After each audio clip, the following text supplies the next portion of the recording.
Retroceder.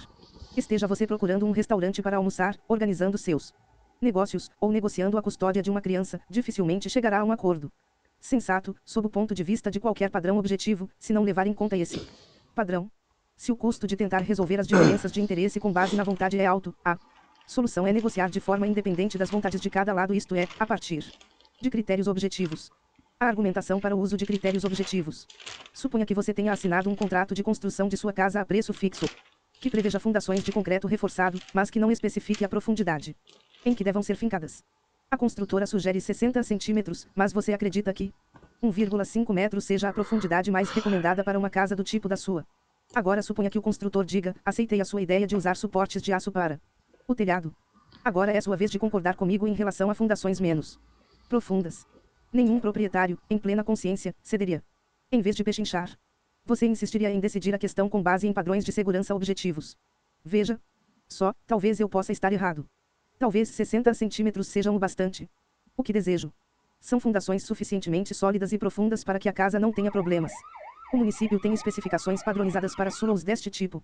Qual é a profundidade das fundações de outras construções semelhantes nesta região? Quais são os riscos de terremoto? Onde você sugeriria que procurássemos padrões para resolver esta questão? Conceber um bom contrato é tão difícil quanto construir boas fundações. Se o uso de padrões objetivos se aplica tão nitidamente a uma negociação entre o proprietário da casa e o construtor, por que não se aplicaria a negócios, acordos coletivos, processos legais e litígios internacionais? Por que não insistir, por exemplo, em que um preço negociado tenha por base algum padrão como valor de mercado, custos de reposição, valor de depreciação contábil ou preços competitivos, em vez daquilo que o vendedor exigir? Em suma, a abordagem indicada é que você se comprometa a chegar a uma solução com base em princípios, não em impressões. Concentre-se nos méritos do problema e não no entusiasmo das partes. Esteja aberto à razão, mas fechado a ameaças. A negociação baseada em princípios produz acordos sensatos, de forma amigável e eficiente.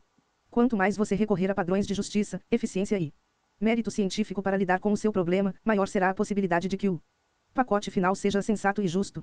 Quanto mais você e a outra parte se basearem em práticas precedentes ou comunitárias, maiores serão as chances de se extrair benefícios de experiências anteriores. E um acordo coerente com precedentes será menos vulnerável. Se um contrato de locação contiver termos padrão ou se um contrato de vendas for elaborado conforme o padrão da indústria, haverá menos risco de que qualquer um dos lados se sinta tratado de forma desleal ou tente anular o acordo. Uma constante batalha pelo domínio das discussões ameaça o relacionamento. A negociação baseada em princípios o protege. As pessoas se entenderão melhor se os dois lados estiverem discutindo padrões objetivos com vistas à resolução de um problema, em vez de tentar forçar um ao outro a recuar de sua posição. Discutir um acordo mediante critérios objetivos também reduz o número de compromissos que cada lado deve assumir, ou desfazer posteriormente, para chegar ao entendimento. Na barganha posicional, os negociadores passam a maior parte do tempo defendendo sua posição e atacando a de seus oponentes. Quem usa critérios objetivos tende a aproveitar o tempo de forma mais eficiente, falando de possíveis padrões e soluções. Padrões independentes são ainda mais importantes para a eficiência quando há mais de um lado envolvido. Nesses casos a barganha posicional é, na melhor das hipóteses, muito difícil. É necessário haver coalições entre as partes, e quanto maior for o número de partes que estiverem de acordo com uma posição, maior será a dificuldade de mudar lá mais tarde. Da mesma forma, se um negociador tiver de dar satisfação a seus pares, ou precisar buscar a anuência de uma autoridade superior, a tarefa de adotar posições e posteriormente ajustá-las se torna muito difícil, além de consumir muito tempo. Um episódio ocorrido durante a negociação da legislação dos oceanos bem ilustra os méritos de utilizar critérios objetivos. A certa altura, a Índia, representando o bloco do Terceiro Mundo, propôs às mineradoras uma taxa inicial de 60 milhões de dólares por locação. Os Estados Unidos rejeitaram a proposta e sugeriram que não houvesse taxa inicial. Ambas as partes se entrincheiraram em suas posições e a discussão se tornou um concurso de vontades. Então, alguém descobriu que o MIT, Instituto de Tecnologia de Massachusetts, havia desenvolvido um modelo de avaliação da viabilidade econômica da mineração no fundo do mar. Gradualmente aceita pelas partes como uma ferramenta objetiva, esse modelo proporcionou um modo de avaliar o impacto de qualquer proposta de taxação sobre os resultados da operação. Quando o representante da Índia perguntou sobre o efeito de sua proposta, lhe foi demonstrado como a vultosa taxação que havia proposto pagável em 5 anos, antes que a mineração gerasse qualquer receita, tornaria a atividade virtualmente impossível para qualquer empresa. Convencido, ele anunciou que reconsideraria sua posição. Por outro lado, o modelo do MIT ajudou a educar os representantes americanos, cujas informações sobre o assunto eram, em boa parte, limitadas ao que lhes havia sido passado pelas próprias mineradoras. O modelo indicou que uma pequena taxa inicial era economicamente viável. Dessa forma, também os Estados Unidos mudaram de posição. Ninguém recuou e nem pareceu fraco, foram apenas sensatos. Após uma longa negociação, as partes chegaram a um entendimento provisório, que satisfez a ambas. O modelo do MIT aumentou a probabilidade de acordo e reduziu as custosas posturas rígidas. Levou a uma solução melhor que tanto atraía as empresas mineradoras, quanto gerava uma considerável receita para os países do mundo. A existência de um modelo objetivo, capaz de prever as consequências de qualquer proposta, ajudou a convencer as partes de que o acordo provisório que firmaram era justo. Isso, por sua vez, fortaleceu o relacionamento entre os negociadores e abriu caminho para um acordo de longo prazo asterisco. Como desenvolver critérios objetivos? Manter em andamento uma negociação baseada em princípios envolve duas questões: como desenvolver critérios objetivos e como usá-los na negociação. Qualquer que seja o método usado na negociação, você se sairá melhor se estiver preparado com antecedência. Com a negociação baseada em princípios, isso certamente é verdade. Assim, desenvolva de antemão alguns padrões alternativos e reflita sobre a sua aplicação ao seu caso. Padrões justos? Geralmente, você encontrará mais de um critério objetivo disponível como base para um acordo. Suponha, por exemplo, que seu carro tenha sido destruído e que você tenha dado entrada no pagamento da indenização junto à seguradora. Em sua discussão com o perito, você poderá levar em conta alguns parâmetros de avaliação do automóvel, como 1, o valor original menos depreciação, 2, o valor pelo qual o carro poderia ser vendido, 3, o valor padrão de uma revendedora para um carro daquele ano e modelo, 4, o que custaria substituir aquele carro por um novo, do mesmo padrão, e 5, o valor que poderia ser arbitrado em juízo. Em outros casos, dependendo da questão, pode ser que você queira propor um acordo com base em valor de mercado, o valor que seria arbitrado em juízo. Precedentes, padrões morais, avaliação científica, tratamento equânime, padrões profissionais, tradição, eficiência, reciprocidade, custo, etc. No mínimo, critérios objetivos devem ser independentes da vontade de cada um dos lados. Idealmente, para que um acordo sensato seja assegurado, critérios objetivos devem não apenas ser independentes de vontades, mas também legítimos e práticos. Por exemplo, em uma disputa de fronteira, talvez seja mais fácil concordar com um ponto de referência físico óbvio, como um rio, do que com uma linha imaginária a 3 metros da margem esquerda. Critérios objetivos devem se aplicar, pelo menos em teoria, a ambas as partes. Portanto, você deve usar o teste de aplicação recíproca, o que indicará se os critérios propostos são justos e independentes da vontade de cada parte. Se uma corretora de imóveis estiver vendendo uma casa e lhe oferecer um contrato padrão, seria sensato verificar se esse contrato é o mesmo usado quando eles compram uma casa. No cenário internacional, o princípio da autodeterminação é notório para todos os povos que exigem que deva ser considerado um direito fundamental, mas que negam sua aplicabilidade aos que estão do lado oposto. Ver os exemplos do Oriente Médio, Caxemira e Chipre. Procedimentos justos? Para produzir um resultado independente de vontades, você pode usar padrões justos para as questões substantivas ou procedimentos justos para resolver interesses conflitantes. Considere, por exemplo, o consagrado método de dividir um pedaço de bolo entre duas crianças, uma corta, a outra escolhe. Nenhuma das duas poderá reclamar sobre uma divisão injusta. Esse procedimento simples foi usado na elaboração da legislação dos oceanos, uma das mais complexas negociações jamais ocorridas. Em um determinado momento, a questão de como alocar os locais de exploração no fundo do mar levou a um impasse. Conforme o acordo provisório, metade dos blocos deveria ser explorado por empresas privadas e a outra metade pela Enterprise, empresa de propriedade da Organização das Nações Unidas.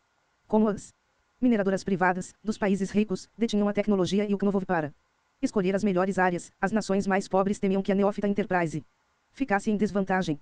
A solução foi propor que as mineradoras privadas interessadas em áreas em alto mar apresentassem à Enterprise duas opções. Esta escolheria uma para si e daria permissão à mineradora para explorar a outra. Como a empresa privada não poderia saber qual área lhe seria outorgada, ela tinha o incentivo de selecionar duas opções tão promissoras quanto possível. Esse procedimento simples aproveitava a expertise da empresa para ganhos mútuos. Uma variação do procedimento, um corta, o outro escolhe, é quando as partes negociam o que acreditam ser um acordo justo, antes de decidirem qual será o papel de cada uma na questão.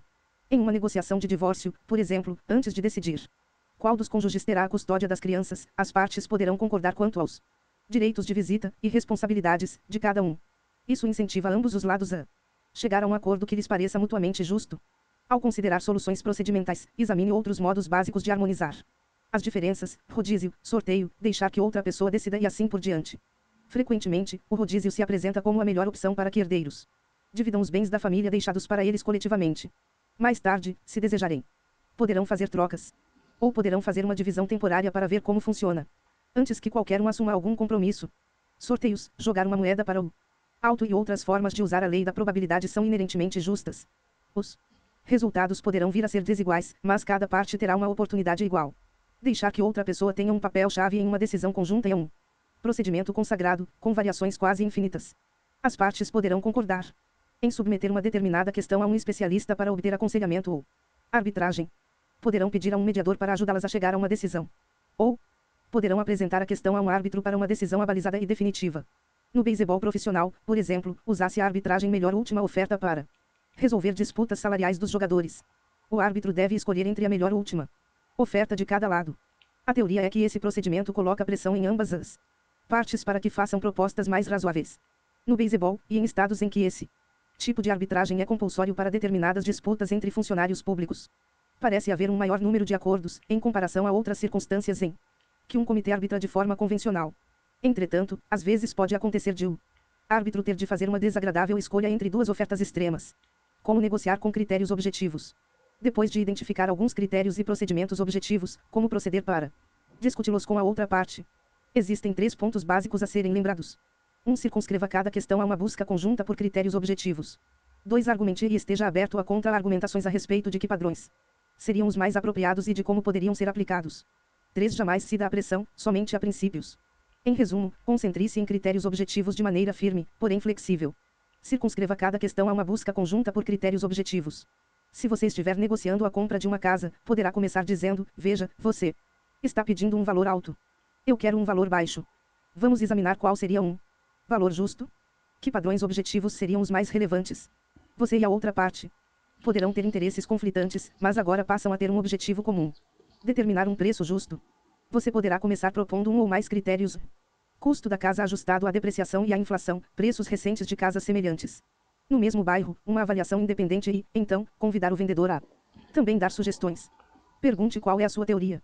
Se o vendedor começar lhe dando uma posição, por exemplo, o preço é $225.000, pergunte qual seria a teoria por trás desse preço. Como você chegou a esse valor? Trate o problema como se o vendedor também estivesse preocupado em estabelecer um preço justo, com base em critérios objetivos. Concorde, em primeiro lugar, com princípios. Antes mesmo de considerar possíveis termos, você poderá buscar um entendimento quanto aos padrões a serem aplicados. Cada padrão que o outro lado propuser se torna uma alavanca que poderá ser usada para persuadi-lo. Seu caso terá maior impacto se for apresentado conforme os critérios da outra parte, que, assim, terá dificuldade em rejeitá-los ao aplicá-los ao problema. Você diz que o Sr. Jones vendeu a casa aqui ao lado por $260.000. Sua teoria é de que sua casa deva ser vendida por um valor comparável ao das outras casas do bairro, certo? Nesse caso, vamos ver o preço pelo qual a casa na esquina das ruas Ellsworth e Oxford e uma outra, entre Broadway e Dana, foram vendidas. Ceder é particularmente difícil quando se é obrigado a aceitar a proposta de outra pessoa. Se ela tiver sugerido o padrão, sua aceitação à proposta não será um ato de fraqueza, mas de força, por manter sua palavra. Argumente e esteja aberto a contra-argumentações. O que torna a negociação uma busca conjunta é que, por mais que se tenham preparado vários critérios objetivos, você chega à mesa com a mente aberta. Na maioria das negociações, usam-se precedentes e outros padrões objetivos simplesmente como argumentos de suporte a uma posição.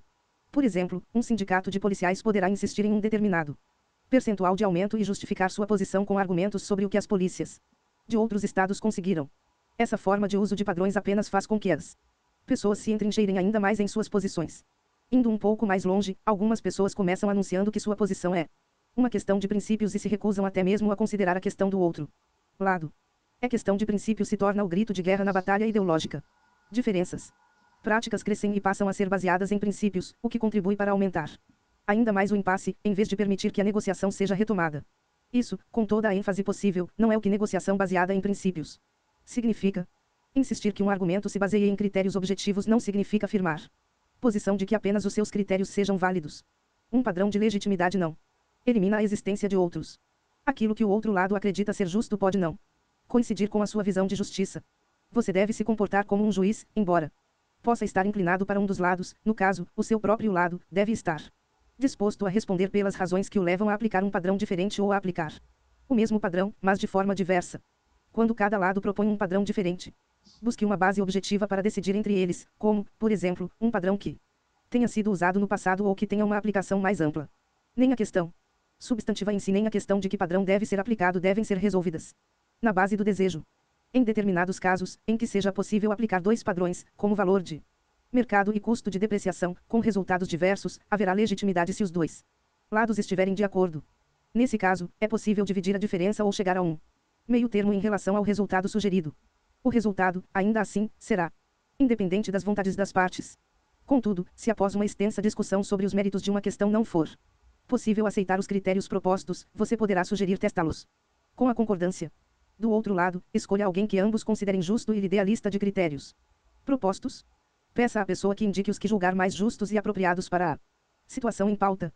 Como critérios objetivos são supostamente legítimos e como legitimidade implica a aceitação por um número grande de pessoas, esse seria um procedimento justo? Você não estará pedindo que terceiros resolvam a sua disputa substantiva, e sim, apenas, que lhe deem aconselhamento a respeito de que padrão deva ser utilizado para resolver o caso. A diferença entre buscar um entendimento com base em princípios apropriados para a resolução da questão e usar princípios como argumento unicamente para sustentar posições é, às vezes, sutil, mas sempre significativa. Alguém que negocie com base em princípios estará aberto à persuasão fundamentada em méritos, ao contrário de quem usa a barganha posicional. É a combinação de abertura à razão com a insistência em uma solução baseada em critérios objetivos que torna a negociação baseada em princípios tão persuasiva e tão eficaz em envolver o outro lado no processo. Jamais se dá a pressão. Considere mais uma vez o exemplo da negociação com o construtor. E se lhe oferecer contratar o seu cunhado sob a condição de que você abra mão de exigir fundações mais profundas, você provavelmente responderia: emprego para o meu cunhado não tem nada a ver com a questão de a casa estar seguramente alicerçada com fundações mais profundas. E se o construtor ameaçar cobrar um preço mais alto, sua resposta seria do mesmo teor. Resolveremos essa questão também com base em seus méritos. Quanto outras construtoras cobram por esse tipo de trabalho, ou traga-me a planilha de custos e acertaremos uma margem de lucro justa. Se o construtor disser: ora essa, você não confia em mim, você poderia responder: confiança é uma questão inteiramente à parte. O objeto da discussão é qual deveria ser a profundidade das fundações para que a casa seja segura. Existem muitas formas de pressão, suborno, ameaça, apelo manipulativo à confiança, ou a simples recusa em ceder. Em todos esses casos, a resposta baseada em princípios é a mesma: convide a outra parte a enunciar seus argumentos, sugira critérios objetivos que, em sua opinião, sejam aplicáveis e se recuse a ceder, a não ser pelas razões acima.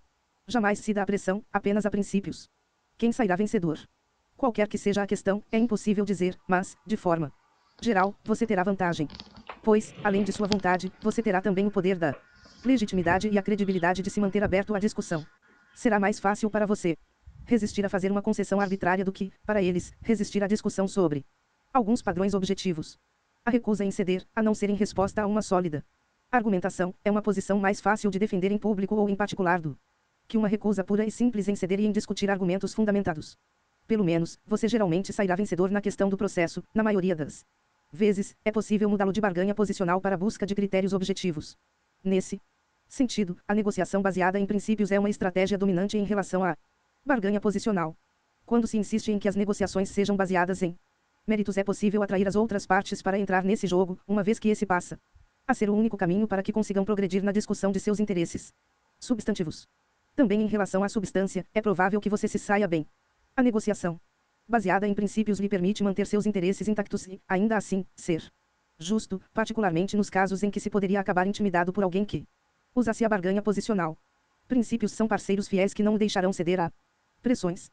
Em vez de impor o certo pela força, impor a força pelo certo. Se o outro lado realmente não ceder e nem conseguir fundamentar sua posição com base na persuasão, a negociação não prosseguirá. Então você terá uma escolha semelhante à que se tem quando entramos em uma loja para comprar algo que desejamos e nos deparamos com preços fixos e inegociáveis. É pegar ou largar. Antes de largar, você deve verificar se não esqueceu algum padrão objetivo que torne a oferta deles justa. Se encontrar um padrão desse tipo e preferir chegar a um entendimento com base nele, em vez de não fazer acordo algum, faça-o. A disponibilidade desse padrão relevante evita o custo de se fazer uma concessão a uma posição arbitrária. Caso eles não cedam em sua posição e você não encontre fundamentos baseados em princípios para aceitá-la, avalie o que teria a ganhar se aceitasse essa posição injustificada, em vez de optar por sua melhor alternativa. Você deve pesar esse benefício substantivo em relação ao prejuízo que abandonar a questão poderia causar em sua reputação de negociador baseado em princípios. Em uma negociação, mudar o foco da discussão, da questão do que o outro lado deseja fazer para como o problema deve ser resolvido, não acaba com a argumentação e nem garante um resultado favorável. Em compensação, lhe oferece uma opção de estratégia que você pode seguir vigorosamente, sem os altos custos da barganha posicional. É política da empresa Examinemos um caso real, em que um lado usou a barganha posicional e o outro a negociação baseada em princípios. Tom, um colega nosso,